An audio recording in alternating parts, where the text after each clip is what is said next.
Olá, sejam todos muito bem-vindos ao nosso primeiro programa da série de reportagens Doutor Corpo. Este espaço propõe um elo entre o paciente e o médico, entre a causa e o efeito, entre o tratamento e a cura.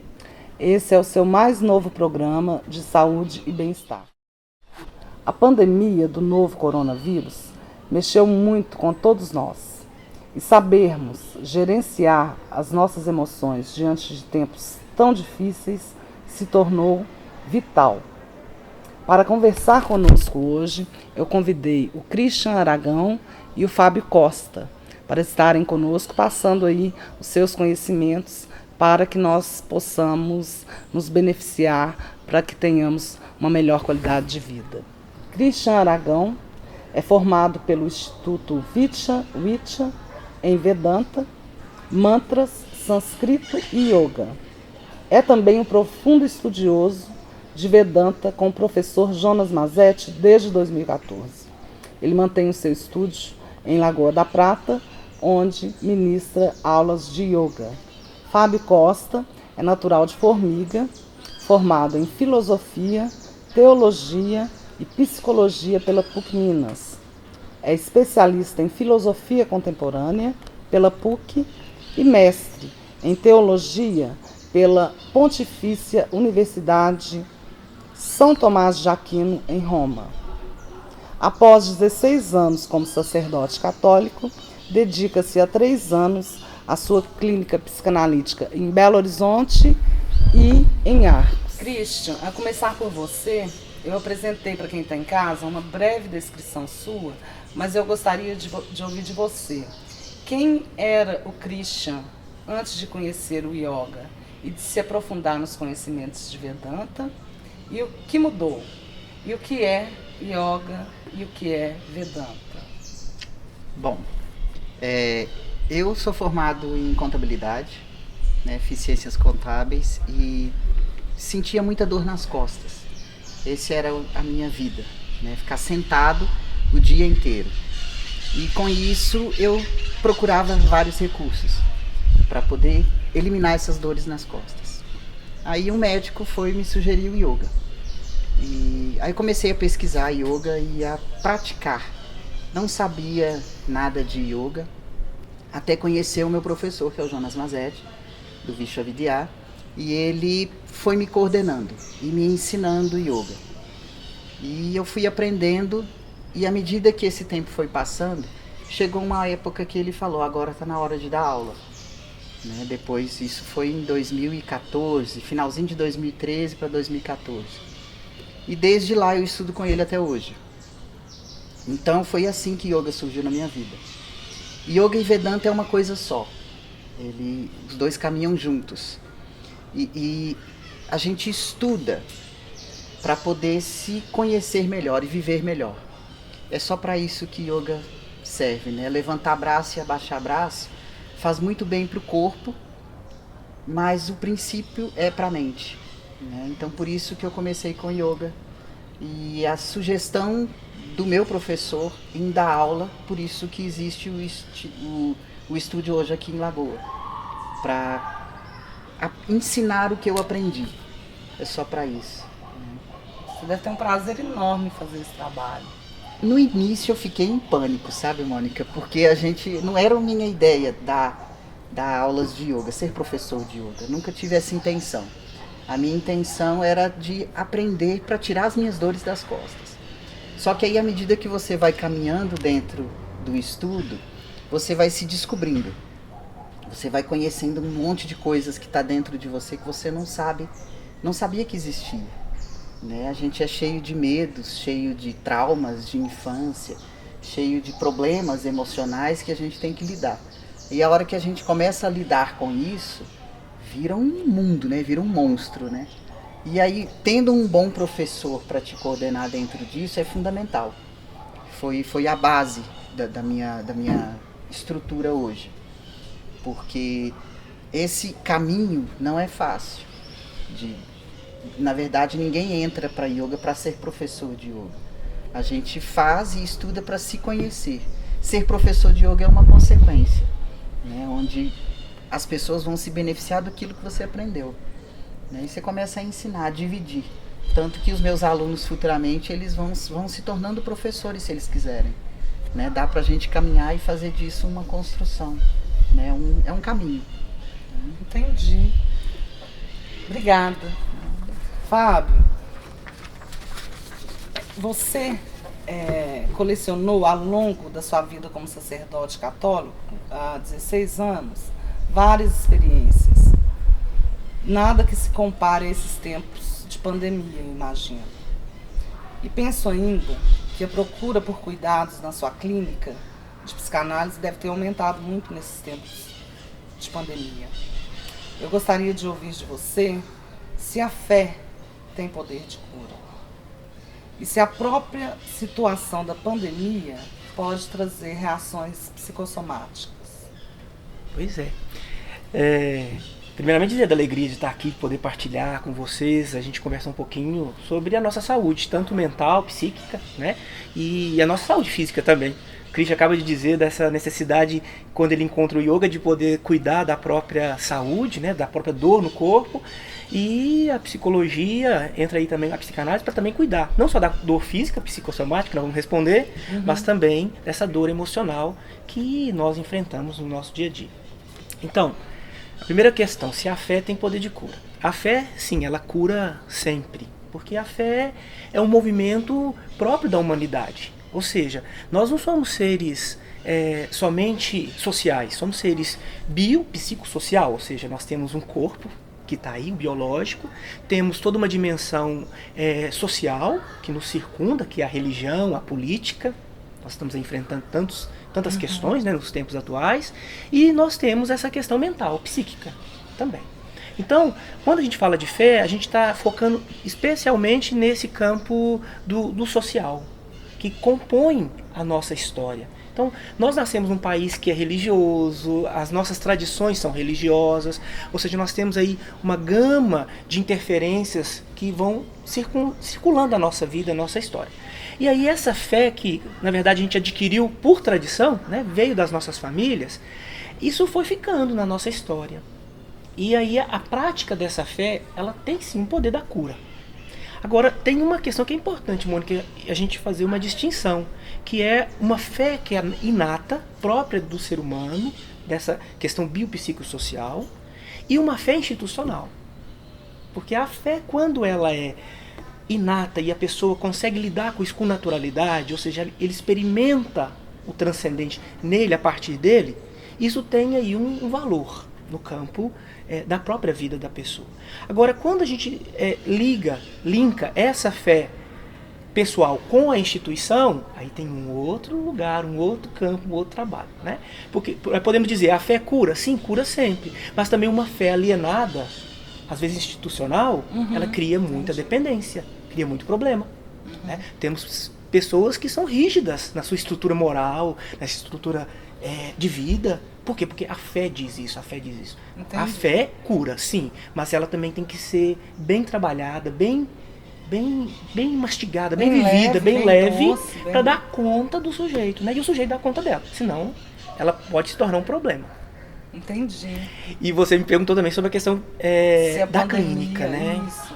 Olha, eu posso dizer assim, com garantia, eu não sei lá o Christian no estúdio dele, se chegou muita gente também procurando. Eu creio que nós iremos enfrentar tempos difíceis, porque toda essa estrutura da pandemia, que chegou assim, de modo bombástico, a gente não teve como elaborar isso. Fomos aprendendo, estamos aprendendo, né? Tem um ano que a gente está nessa luta, tentando entender o que é isso. E sim, as pessoas têm chegado na clínica com muita dor psíquica. E isso reflete no corpo, né? Porque Freud dizia, quando a boca cala, a ponta dos dedos fala. Então, as pessoas estão sentindo o peso disso tudo. E aí tem que tratar. Né? Christian, nós acreditamos que toda mudança começa de dentro para fora. E que quando uma pessoa muda, todo o seu entorno muda também. E a nossa ideia aqui é de passarmos informações para que as pessoas possam conseguir manter o seu equilíbrio emocional. existem técnicas, meios e formas dentro do seu conhecimento de Yoga e Vedanta que podem facilitar, ajudar a vida das pessoas nesse processo de autoconhecimento e de melhora do gerenciamento de emoções? Bom, assim, acho que não é novidade para ninguém que Yoga e Vedanta é uma tradição da Índia, né? E essa tradição da Índia, ela vem cheia de técnicas, que são os yogasanas, né, que são as posturas, que são os mantras, que são o estudo do sânscrito, que são o trabalho emocional que isso causa. Por quê? Quando a gente faz um movimento com o corpo, coordenado com respiração, a gente trabalha o corpo energético do nosso corpo. Isso movimenta o nosso corpo sutil, né? Lá na mente vai mexer com alguma coisa dentro da sua mente. E essa transformação é lenta, mas ela existe. E ela vai acontecendo à medida que você vai fazendo. Esse tempo, cada um tem um tempo, né? Cada um leva a maneira que é do seu corpo, né? Por isso que a gente tem a prática de yoga, ela é montada para cada aluno, vamos se dizer. Personalíssima? Isso, porque tem pessoas que são muito flexíveis, outras não são tão flexíveis. Tem pessoas que são mais abertas, outras não são tão abertas para entender sobre isso, né? Essas mudanças emocionais que o corpo vai sofrer. E todo esse trabalho emocional do yoga faz um chacoalha a mente da pessoa e faz ela ficar mais ativa. Tira ela do parado, né? Do comodismo, do sedentarismo, e faz ela ter mais vontades para mudar, né? Tanto que a gente fala que o yoga, ele te acompanha na atividade física que você gosta, né? Se você gosta de academia e você faz yoga, a sua academia fica melhor, porque você vai prestar mais atenção na respiração, que geralmente as pessoas não prestam atenção na respiração, elas só fazem, né, os movimentos. Então isso desperta, isso é o que o histórico dos meus alunos me contam. E isso melhora a prática física da pessoa, né? O atletismo, o correr, ou qualquer outra atividade física que ela faça. Então a ideia do yoga é transformar a pessoa para ela ficar mais forte, né? A espiritualidade dela ficar mais forte. E quando isso fica forte, a gente melhora em tudo, né? A pessoa tem uma disposição maior para tomar essas resoluções da vida, né? E os problemas todo mundo tem. A gente tem que ter essa consciência disso. Todo mundo vai ter problemas e saber lidar com esses problemas é o segredo do yoga. Porque quando a gente começa a entender que a gente precisa de ficar mais parado um pouco, precisa de respirar mais, precisa de cuidar mais da gente, prestar mais atenção no que a gente está alimentando, a gente começa a observar e silenciar mais. Esse silêncio que é o que a pandemia está causando nas pessoas hoje, porque elas estão sendo obrigadas a ficar em silêncio, né? Ficar sozinhas em casa, ou ficar muito tempo trancadas em casa. E a hora que a gente fala que yoga tem que ficar em silêncio, né? Na minha aula, por exemplo, a gente fica todo mundo em silêncio, só respirando. Então, esse escutar a sua própria respiração já te causa essa ansiedade, né? Fala assim, é desesperador isso. Para quem não conhece. Para quem não conhece. Porque o exercício da respiração, para quem não sabe, eu comecei a praticar yoga com o Christian, deve ter mais ou menos 2 anos, né, Christian? Por aí, mais ou menos. Esse exercício da respiração, ele faz com que a gente relaxe, né? A gente se conecta com a gente, esquece tudo lá fora e a gente relaxa. Isso, mas é esse trabalho que a gente tem que fazer em casa. Diferente do silêncio, por exemplo, de quem está em casa, né? Tem pessoas que não saíram de casa, a não ser em regime de urgência, desde que começou a pandemia. Sim. Né? Então esse silêncio delas é diferente. Eu sugiro que elas pratiquem yoga. Essa prática pode ser feita em casa, né? Tanto que eu ensino todo mundo a fazer em casa, porque a hora que você para e observa o seu corpo e respira profundamente, você acalma, você fica mais tranquilo, você libera essas tensões que ficam, né, no pescoço, no corpo, as dores do corpo vão embora quando a gente começa a respirar melhor. Então, assim, são técnicas que a gente precisa de um professor para te ensinar. Não dá para aprender pela internet, vamos dizer. É melhor presencial, né? Mas, assim, hoje em dia dá para a gente fazer com 1 aluno, 2 alunos. Então, é bem tranquilo, não tem problema nenhum. Dá para trabalhar tranquilo. Você diz online também? Online é bom, mas não é... Você ministra aulas? Eu tenho aulas online para os alunos que já fizeram comigo presencial. Ah, entendi. Né? Então, aí eles já estão comigo há mais tempo, então é mais tranquilo. Tem uma base, já né? Tem uma base, um início para fazer aquilo. Né? Mas não sou contra a aula online. Tá? Hoje em dia tudo é online, né? Então não tem um jeito da gente fugir. Né? É verdade, mas eu sugiro, indico muito. Yoga é muito gostoso. São enormes. E o estudo do yoga, que é Vedanta, ele te traz essa segurança de uma tradição. Né? Yoga vive de tradição. E a espiritualidade dentro do yoga, ela é muito grande. Na Índia, a espiritualidade grita muito alto, né? E quando a gente entende isso, essa espiritualidade, não é religião, é diferente de religião. Isso é importante da gente falar. Tanto que eu tenho alunos de todas as religiões e a espiritualidade dentro da religião deles fica maior, porque a gente trabalha isso dentro do yoga, né? Você respira, você busca isso dentro de você e a sua religião fica muito maior, fica muito mais bonita. Eu, quando vou à missa, eu vejo o padre, né, fazendo todo aquele ritual, né, da missa, eu choro, porque eu acho aquilo lindo. E ele tem todos os elementos que a gente fala, né, que é o elemento terra, o elemento fogo, o elemento, né, vela, o alimento, tem óleo, tem tudo dentro. E eu falo, cara, é a espiritualidade a tá ali presente. Então, assim, quando a gente vê a religião com esse olhar espiritual, né, de espiritualidade, fica tudo lindo. Todas as religiões são lindas. Eu acho isso fantástico. Dentro de Vedanta a gente estuda muito isso. E é lindo. Fábio, somos movidos pela emoção. A partir do momento de um acontecimento, seja ele bom ou ruim, ou até mesmo através de um noticiário, acessamos experiências de emoções diferentes, boas ou não. De forma que a luta se resume a vencermos a nós mesmos todos os dias.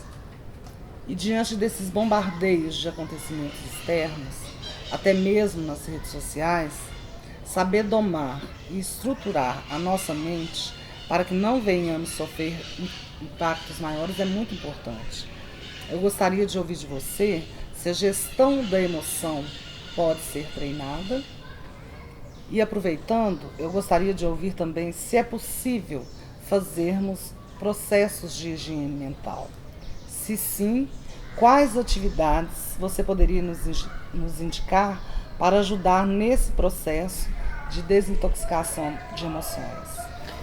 Pois é, Mônica, é uma pergunta bem ampla e assim, cheia de nuances que a gente precisa falar delas, né? No meu campo de atuação, que é a psicanálise, não tem como a gente dizer que é possível domar as emoções. Porque o que a psicanálise vai trazer para nós? O sujeito, ele é emoção. Ou seja, nós lidamos com a emoção o tempo todo. Somos afetados por coisas boas e ruins, como você mesmo falou, o tempo todo. Então, a primeira porta da psicanálise seria: não negue a emoção. O que vier está vindo. A gente chama, Lacan vai dizer isso, que é o real. O real é aquilo que é inominável, ou seja, não tem como a gente dar nome a esse real. Entendi. É possível visualizá-lo, é possível enfrentá-lo, é possível dialogar com ele, mas nomeá-lo não, porque ele é tão forte que eu não sei o que eu estou sentindo, eu não sei o que eu estou passando, porque é uma experiência que está para além da nossa razão, da capacidade da gente compreender ou a gente lidar com aquilo assim de modo controlável. né? Dizer, agora eu tô assim, agora eu tô aquele jeito, agora eu tô com raiva, agora eu tô com ódio, agora eu tô em paz. Nós somos emoção o tempo todo. Então, a princípio, não teria como a gente fazer uma gestão das emoções. Teria como a gente, talvez, até como a yoga nos propõe, né, se conectar com aquilo que é nosso, que é de cada sujeito, de cada um. Porque aquilo que me provoca angústia, por exemplo, para o Krishna não provoca. Então, um determinado fato provoca em mim uma emoção e nele não. Uhum. Então não tem como eu dizer, para cada ação, um jeito de lidar com a emoção. Não casa, essa conta não fecha. Né? Porque nós somos seres individuais, cada um tem uma construção histórica aí. Então o mais importante é a gente focar o que cada um está sentindo. Então esse é o trabalho no campo da psicanálise, né? Para você, o que é isso? Então a psicanálise ela não trabalha com uma moral, no sentido assim, de que todo mundo vai enfrentar a mesma coisa. Não. Cada sujeito é único. Então cada sujeito traz a sua emoção e aí ele tem que lidar com aquilo.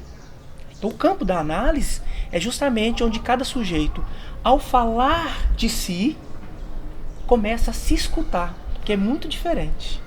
Uma coisa é você falar e falar por falar. Outra coisa é você falar e se escutar. Quando o Krishna estava falando do silêncio, eu fiquei aqui pensando com a clínica psicanalítica, fazendo esse link com a clínica psicanalítica.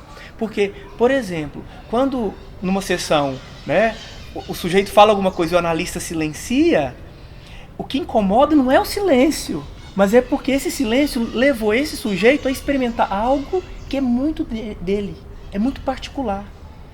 É tão particular que eu, enquanto analista, não tenho uma palavra para dizer, você está sentindo isso? Eu não sei. É esse sujeito que tem que lidar com essa emoção.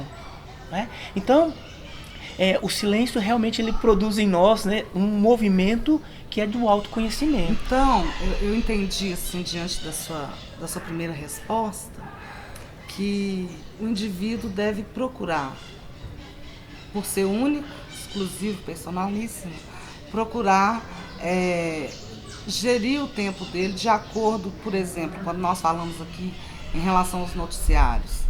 Temos aí na mídia um bombardeio de notícias que realmente deixa a gente desconfortável, deixa a gente preocupado, né?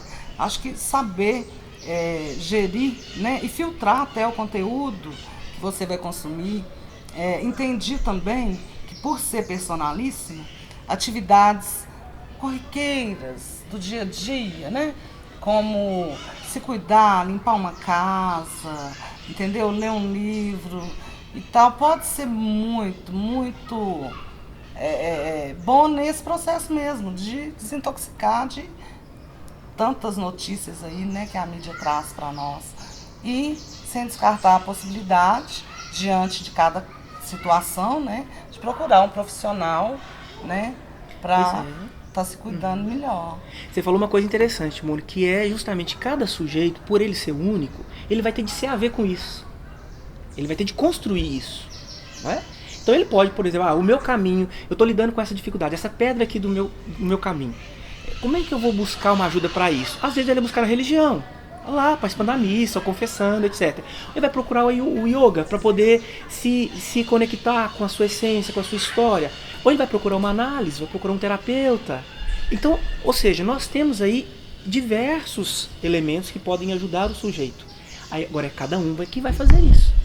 Às vezes sabe eu não, o que gosta, né? Não é? Porque às vezes eu não vou me adaptar com o yoga, mas eu vou me adaptar com uma outra linha de trabalho, uma outra linha de reflexão. Então isso é muito de cada sujeito, né? Muito de cada um. Mas isso tudo não vai descartar as emoções, mas cada um vai ter de saber com elas. Não é? Porque o que verdade, é meu não é seu, não é do Krishna. Cada um de nós vai ter de se haver com o que é seu, com essa emoção. Quando você falava do noticiário, tem gente que consegue acessar esse noticiário, fazer uma filtragem desse noticiário e ficar bem. Tem gente que não dá conta nem de ligar mais a televisão, né? Absorve tanto isso. Voltando àquela primeira questão que você dizia do psicossomático, né? A pessoa tem ali dores, dorme mal, não dá conta, porque aquilo afetou, aquilo atravessou esse sujeito de um modo muito profundo. Então, se eu sei que quando eu ligo a televisão, essa notícia me incomoda, Se eu tô lhe caçando aquilo, tem um masoquismo aí, né? Tem um gozo aí do sofrimento. Forte. Então o sujeito tem que se haver com isso. Isso aqui eu gosto, isso aqui eu não gosto. Aí a gente vai se responsabilizando também com as nossas escolhas, né? Isso aí. Christian, já estamos aqui, já estamos aqui. Christian, na quarta parte da obra Discurso do Método, do filósofo francês René Descartes, ele desenvolveu a tese de que existe uma única verdade que não pode ser mudada, questionada, a nossa existência. E esse pensamento está resumido na frase: penso, logo existo. De acordo com informações que correm pela internet, o ser humano é capaz de produzir 70 mil pensamentos por dia, o que se traduz a 3 mil pensamentos por hora, 50 por minuto e pouco mais de 1 por segundo. E a minha pergunta para você é: diante desse barulho todo da mente humana, é possível alcançar a tão sonhada paz? E como acabar com o sentimento de vazio que às vezes nós sentimos? Pois é uma pergunta profunda, né? Mas a gente vive hoje num mundo cheio de informações. É o que a gente estava falando, você estava explicando agora, Fábio. E entender essas informações e filtrar essas informações depende de cada um. Como que eu vou lidar com tanta informação? A internet está aí à disposição e a gente acessa isso a todo minuto pelo celular. Como que a gente filtra tanta informação? Reduzindo as informações e fazendo coisas que a gente gosta. O que seria isso? Eu, por exemplo, nessa pandemia aprendi a tocar flauta. Estou aprendendo a tocar flauta. Por quê? Para me tirar dessa loucura. Porque senão a gente fica só no celular, né? Intensifiquei a minha prática de yoga dentro da pandemia. Então a gente tem que descobrir o que a gente quer fazer para ocupar a nossa mente com alguma coisa que é mais saudável do que ficar na informação. Porque a nossa mente já gera esse turbilhão de informações. Ela já gera isso automaticamente. Então a gente precisa de mudar o foco. Isso que yoga ensina. Yoga ensina a direcionamento do foco. Quando a gente fala dentro da aula, a gente fica 1 hora na aula respirando e movimentando. Respirando e movimentando. Então você fica 1 hora sem pensar em nada. Só respirando, contraindo e prestando atenção no seu corpo. Então eu desligo o aluno 1 hora do mundo, da loucura da mente. Né? Tanto que o meu professor ele fala: desliga essa mente do mundo maluco e foca ela em outro ponto. Quando a gente faz isso, isso é um estado meditativo dentro do yoga. Isso é meditação. Então a gente fica 1 hora pensando na respiração e no movimento.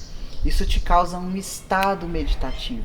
Esse estado meditativo te tira desse mundo de informações.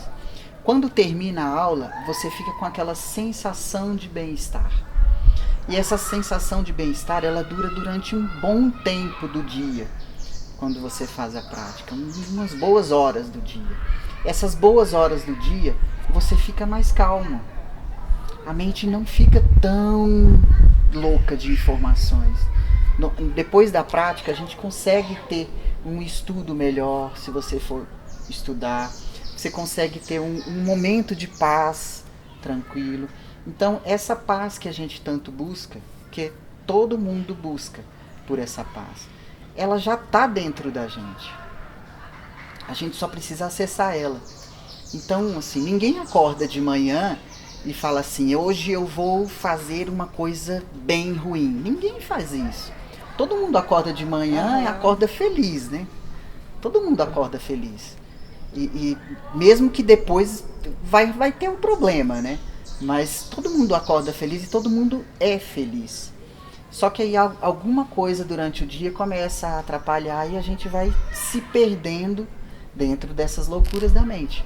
Dentro das nossas próprias loucuras, os nossos próprios medos, as nossas próprias emoções, as nossas próprias loucuras, né? Todo mundo tem aquele momento né, de descarga que precisa de sair. E o yoga ajuda muito dentro dessa descarga. A gente joga essa energia para fora. A gente coloca isso no papel e joga isso para fora. A gente movimenta o corpo e joga isso sem ficar alucinado com aquilo. Né? Esse é o propósito da busca pela felicidade e pela paz. Porque ela já está dentro da gente. A gente só precisa de eliminar a ignorância, né? A falta do conhecimento. A ignorância é a falta do conhecimento de saber lidar com isso. Esse é o ponto principal do yoga. E o yoga ajuda muito nesse processo. Ajuda muito. Pelo menos eu falo do yoga porque isso aconteceu comigo. Sabe? Eu tive momentos e traumas que precisavam de ser resolvidos dentro de mim. E enquanto eu não resolvia isso não virava esse turbilhão de informações na minha mente. E a hora que a gente para, silencia, respira, aquilo vai tomando uma outra forma, uma outra dimensão. E para a gente chegar até isso, a gente precisa de conhecimento. Precisa de alguém que já passou pelo processo para te ensinar a fazer isso. Né? A psicanálise faz isso muito bem, né, Fábio? Porque ele passa por isso. E o yoga faz isso muito bem. Qualquer outra atividade vai te ajudar. Qualquer outro profissional, né, nessas áreas de emoções vai saber lidar com isso. Mas é fantástico. É possível, sim, encontrar paz e felicidade. É possível. Basta você querer e caminhar com alguém que já passou pelo processo para te levar num caminho que você busca, né? Essa busca todo mundo busca. E o autoconhecimento, eu acho que é uma busca constante, né? Do ser humano, né? Sim, é natural do ser humano essa busca. É constante. Todo mundo busca isso. Só que a gente busca no material, né? Muitas pessoas buscam, né? Eu vou comprar um carro, aí você fica feliz. Só que são momentos de felicidade. Na hora da briga com a esposa, né? Eu falo, porque existe essa briga, né, com a esposa. A Flávia tá aqui, ela sabe. A hora da briga, a gente tem que entender e falar assim, peraí, vamos dormir, amanhã a gente acorda para ver o que vai resolver e acorda, não tem problema mais. Você vê como que a mente é fantasiosa, né? Essa fantasia que gera o maior problema da vida das pessoas. Elas tornam um problema pequenininho em um monstro. Então, né? E aí eu tenho para contar para quem está em casa de uma experiência minha, depois que eu comecei a fazer Vedanta, para você também, Fábio, praticar yoga. Eu tinha trabalhado em um evento, chama-se Noel de Natal. Então trabalhei durante o mês todo na organização desse evento e chegando um dia para o evento, eu fui dormir às 3 horas da manhã. Às 5 horas da manhã, eu tinha marcado com a moça que nós íamos passar o texto e ver as músicas, né, para trabalhar ali uma dinâmica com o pessoal. E aí eu acordei às 5 horas da manhã, fui para a casa dela e resolvendo tudo. 7 horas, o pessoal já estava no galpão e nos aguardando. Eu fui para o galpão e fiquei até 1 hora da tarde. Cheguei em casa para almoçar, almocei, terminei de almoçar 1h30 da tarde. Eu olhei no relógio, falei, esse é o único tempo que eu tenho para descansar. De 1h30 às 3 da tarde. Se eu não dormir agora, como eu não dormi a noite passada, né? Dormi 2, 3 horas de prazo, eu não vou conseguir ficar para o evento à noite. Isso em tempos fora da minha prática, né, com yoga, isso já tinha mais ou menos 1 ano que eu estava com o Christian, eu iria deitar, com certeza, e iria começar assim, você não vai dormir não? Já passou 15 minutos, agora você só tem, não é, 1h15, que isso, já passou meia hora, desiste, você não... E eu dormi exatamente 1h30 da tarde e acordei exatamente às 3 da tarde. Esse controle, esse equilíbrio, essa leveza, eu atribuo à prática do yoga. saber desconectar, né, desse mundo louco, ou seja, dessas questões que você estava enfrentando naquele momento, mas agora é meu momento. Se eu não fizer isso para mim, por mim, eu não vou dar conta. Mas esse é um ponto muito importante dentro de uma prática de yoga. E não só na prática de yoga, mas na prática de qualquer atividade que você venha fazer com você mesmo, que é a discussão, né? A guerra de você com a sua mente, né? Porque são pessoas diferentes. A sua mente tem vontades malucas, né, de fazer coisas muito loucas. O inconsciente freudiano, né? Mas você não é essa mente.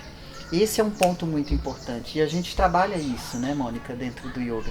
Porque é preciso de você entender que existe essa diferença. Que a sua mente tem vontades, que você não precisa de cumprir essas vontades.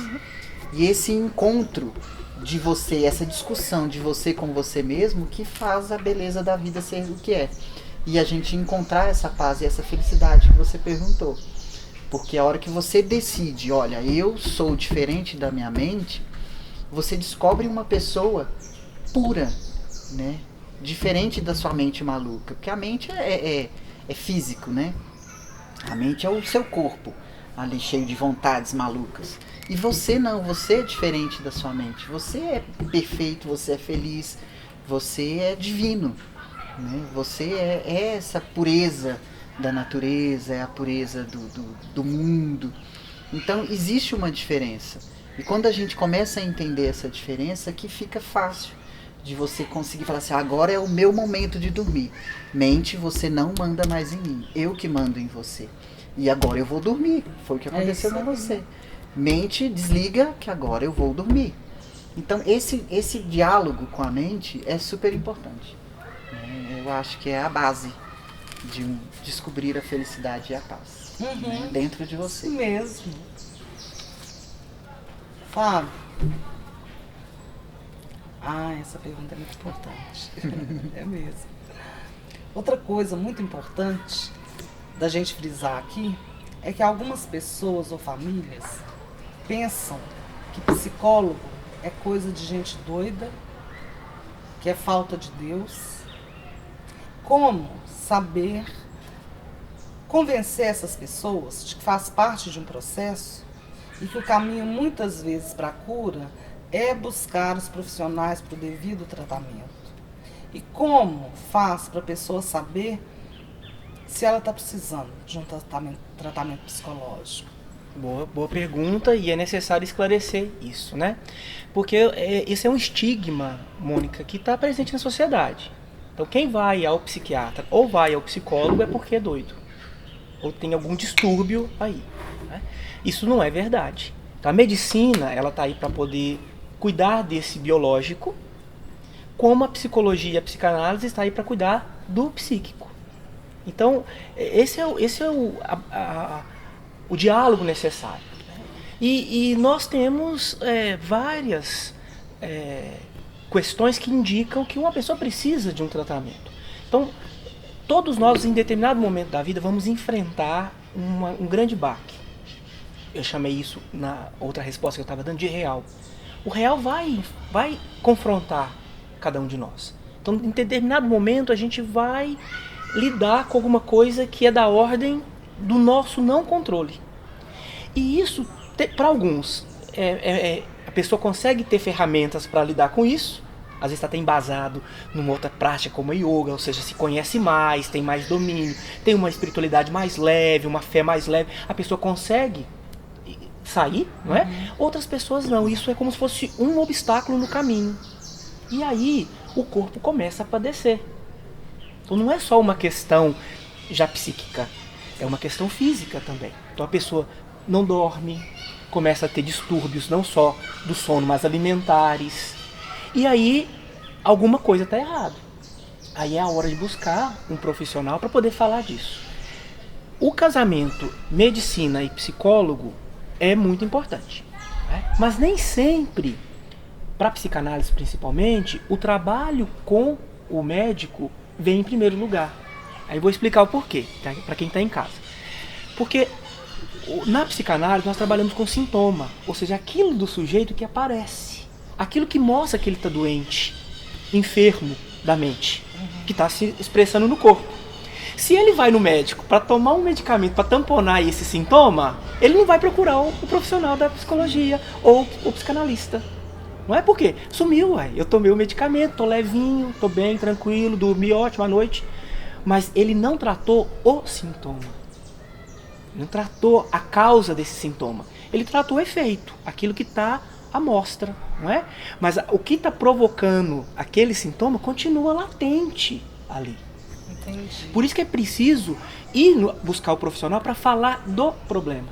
E é sempre assim, Mônica e Christian. Quando a pessoa chega no consultório de psicanálise, o que ele fala não é nada daquilo que ele está falando. Ou seja, é muito mais profundo. Aquilo que se apresenta não é o problema dele. Ele veio por causa daquilo. Está dizendo que é aquilo. Mas o analista nunca vai escutar aquilo como a verdade. Porque por trás daquilo ali tem muita coisa. Então é muito mais profundo. E aí, claro, tem gente que durante um tratamento analítico, que ele vai confrontar com esse real o tempo todo, ou seja, ele vai se escutar, ele vai se ouvir na sua própria fala, ele vai se responsabilizar, isso vai ser doloroso. Tem gente que dá conta, tem gente que consegue caminhar por um processo e sair lá na frente com serenidade. Tem gente que não. Aquilo começa a se tornar uma bola de neve, a coisa vai apertando, vai complicando. Aí sim, um bom profissional vai dizer, opa, tá na hora da gente entrar aqui com um apoio. Vamos procurar um médico? Vamos fazer um trabalho conjunto com o psiquiatra? Vamos lá trabalhar, ver como é que a gente pode ajudar você da melhor forma? E aí, esse trabalho é feito e o resultado é sempre muito positivo. Muito positivo. Porque a gente está dialogando. Então, esse negócio de automedicar, primeiramente, isso não pode acontecer. Né? A pessoa está enfrentando um problema, não está dando conta dele sozinho, não vai lá correr para falar, vou procurar um médico, não tomar um remédio. Vai talvez procurar um psicólogo. E às vezes, entendi, e às vezes ela nem sabe que aquele problema é emocional ou psicológico. Por exemplo, quando você disse aí que a pessoa vai prestar atenção, às vezes não está se alimentando direito, né? Não está dormindo bem, né? Não está tendo eu indico bom terapia humor. para todos os meus alunos. Todos os meus alunos. E aí procura, às vezes, um abridor de apetite. Pois é. Não é? O Rivotril, né? Eu ponho o Rivotril na língua e durmo.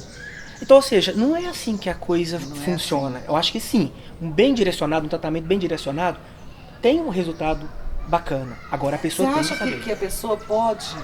Você acha não, né?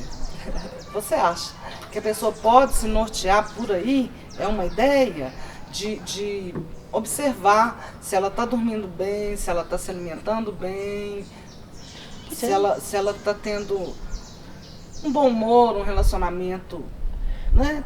Tá levando o dia. Eu acho que isso já é um fator, né? Que a gente pode, que é um já indicativo. É um agravante? É um indicativo.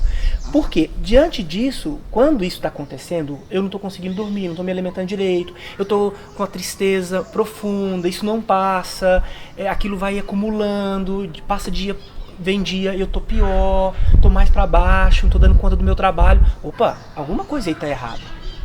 E cada um de nós, gente, sabe aonde que o calo aperta, não é?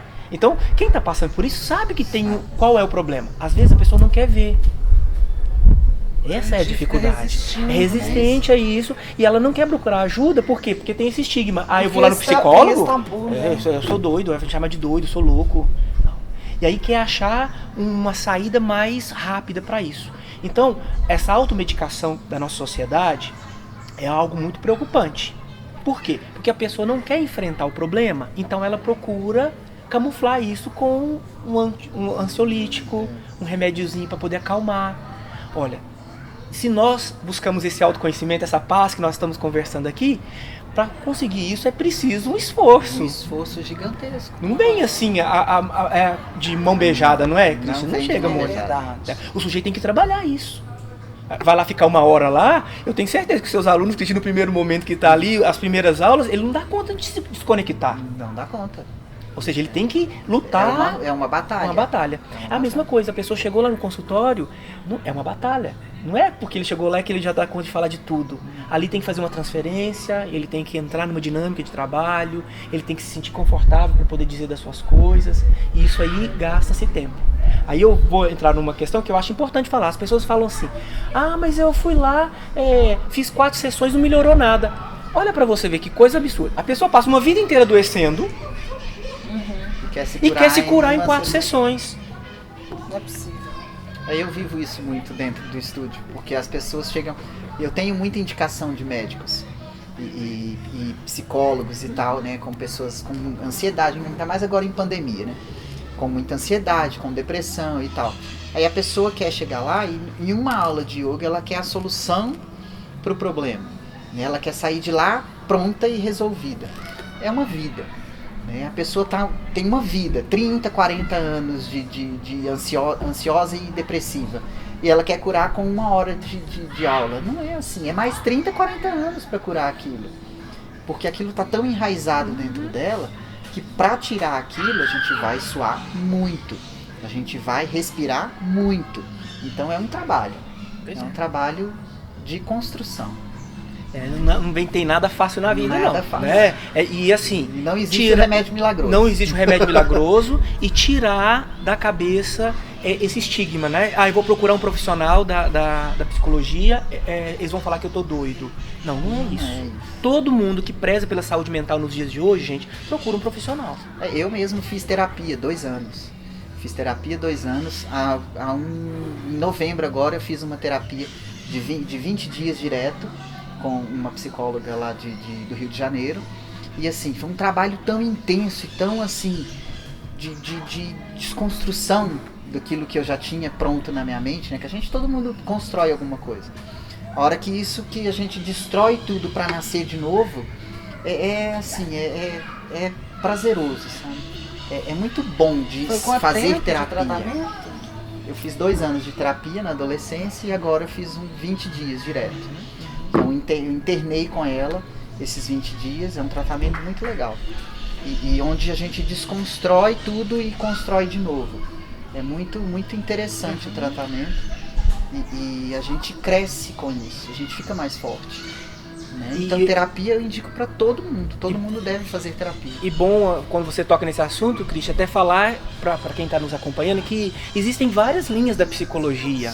Né? Então vários trabalhos, tem a comportamental, tem a humanista existencial, tem outras áreas da psicologia que vão trabalhar questões muito pontuais, psicomotricidade, né? Então você não precisa procurar, fui naquele profissional, não resolveu, mas às vezes aquela abordagem não era a abordagem que vai te dar uma qualidade. Então não tenha receio, olha, muito obrigado, foi bom enquanto eu estive aqui com você, deixa eu procurar um outro profissional, quero testar um outro profissional.